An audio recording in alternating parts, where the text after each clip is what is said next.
Yes. Oh, but I grew up, I've spent most of my life in New Hampshire. I grew up here before moving down to the southern part of the state. Growing up, it was always a very, very strong Republican state. I mean, for years and years. Right.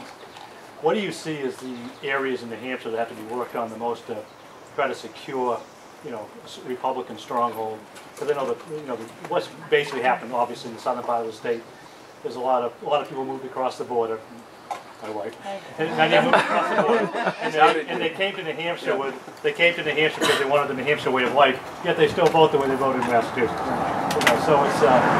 Well, that's a very good question, and in fact, I was asked that question today in an editorial board meeting I had with one of the state's papers. And I think a couple of things have happened in New Hampshire. One is that we've had a large immigration of newcomers who want to live in New Hampshire, who don't really know the sort of the traditions of local control and what that really means. Local has good and bad with it, right? One community can make some really dumb mistakes and dumb decisions, and another community can do very well, and then all of a sudden, what, the state has to come in and remediate these decisions? No, we have to live with the decisions we make.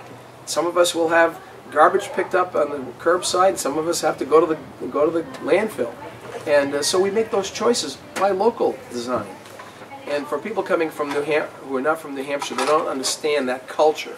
And we're also very frugal, and at least historically we have been. So, and what we've done to ourselves, and this is the Claremont lawsuit now speaking, one of our biggest ticket items is education. And we've allowed the Supreme Court of New Hampshire essentially to hijack control over education and break the causal connection between policy decisions and what will be required to spend money to support those policy decisions. And we've taken and removed it from the local community, so there isn't a check and balance anymore at that level. And then thirdly, I'd say the Republican Party has let the people down. A lot of our Republican elected officials weren't really Republicans. We got fat and lazy, in a sense. We sort of took for granted that if you're a Republican, you win. And we stopped working hard to earn the support of the people. We need to get back and help educate the people about what it means to be conservative and Republican, to believe in traditional values in the sense of small government, limited government, and so forth, and to help to explain the power that comes with that approach, as opposed to the helplessness that you would feel if you were in a state like California, New York.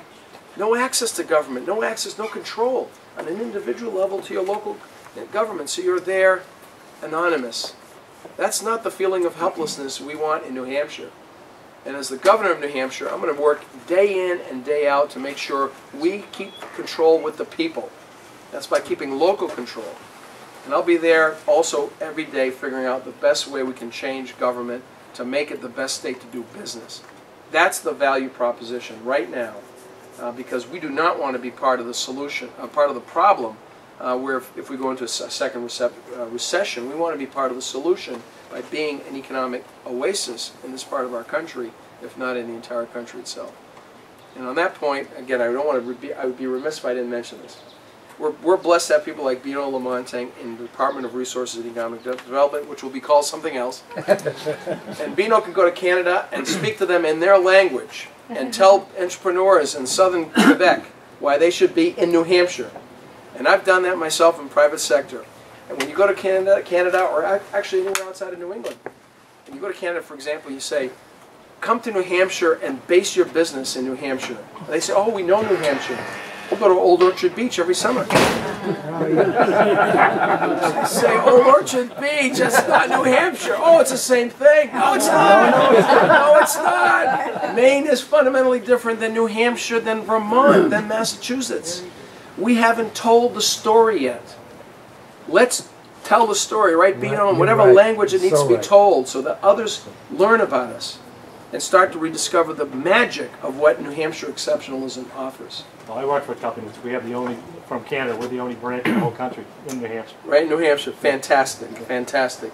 And there needs to be more of that.